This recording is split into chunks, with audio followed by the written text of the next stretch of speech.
Kaugnay pa rin po sa pagdiriwang ng National Heritage Month, sama-sama nating alamin at ipagdiwang ang ating makulay na kasaysayan. Kung ano yan, panoorin natin to. Taon-taon, tuwing buwan ng Mayo, ay ating ipinagdiriwang ang National Heritage Month.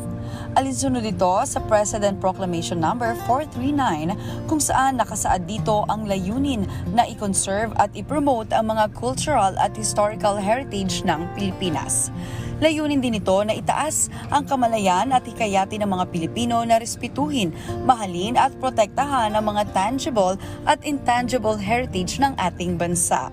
Alinsunod sa tema ng National Heritage Month ngayong taon, ang Championing Heritage, Capacity Building to Transform Communities, at bilang pakikiisa na rin sa selebrasyon nito, ay inorganisa ng the Filipino Heritage Festival Incorporated in partnership with the National Commission for Culture and the Arts o NCCA ang isang heritage tour. Sama-samang namasyal, lumibot, natuto at nakakuha ng bagong kaalaman tungkol sa mayaman nating kasaysayan ang mga taong nakiisa sa naturang heritage tour. Ang unang heritage site na kanilang pinuntahan ay ang Paco Park. Taong 1966 nang formal itong idineklara bilang National Park. Dito, sekretong inilibing ang ating bayani na si Dr. Jose Rizal matapos ang pagbaril sa kanya noong December 30, 1896. Dito rin inilibing ang mga labi ng tatlong martir na pari na sina Marciano Gomez, Jose Burgos at Jacinto Zamora.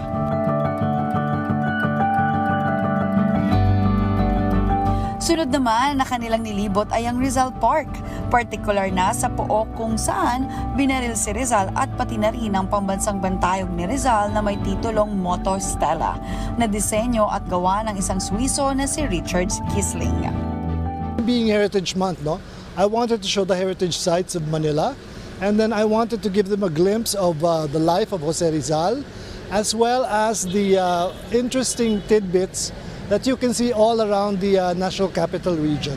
Ang sunod na kanilang binisita ay ang simbahan ng San Agustin na isa sa 4 na simbahang barok ng Pilipinas na idineklara noong 1993 bilang UNESCO World Heritage Site.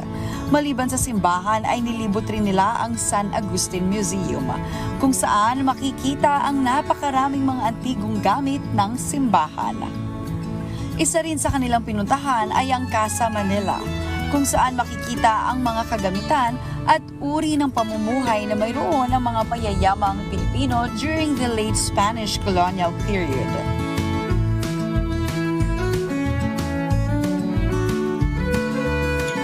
Inikot rin nila ang Fort Santiago, ang dambana ni Rizal, pati na rin ang Minor Basilica and National Shrine of Jesus Nazareno o Quiapo Church at ang Grand Cafe 1919. Just be aware of your heritage, be proud that you're a Filipino, and ipagmalaki natin na Pilipino tayo kasi marami tayong maitutulong sa ating bayan at saka marami tayong ipapakita sa buong mundo.